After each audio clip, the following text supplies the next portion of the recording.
òwe Ezekiel. The Bible told us about the cherubim. Bíbélì sọ nípa àwọn kérúbù. How they move and they make sound. Bí wọ́n ti ń rìn tí wọ́n sì ń fọ ohùn. So sound in the spirit is a dimension. Ohùn nínú ẹ̀mí ó ní àwọn ọ̀nà. Do you know that as parents at home, Ṣé o mọ̀ pé gẹ́gẹ́ bí òbí nílé? you might not talk to your child. O lè má bá ọmọ rẹ sọ̀rọ̀. When you were much younger, Nígbà tí a ń dàgbà.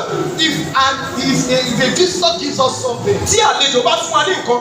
do you know what my grandmother would do? Báyìí ni màmá mi yóò ṣe. She'd be like, Àpọ̀lé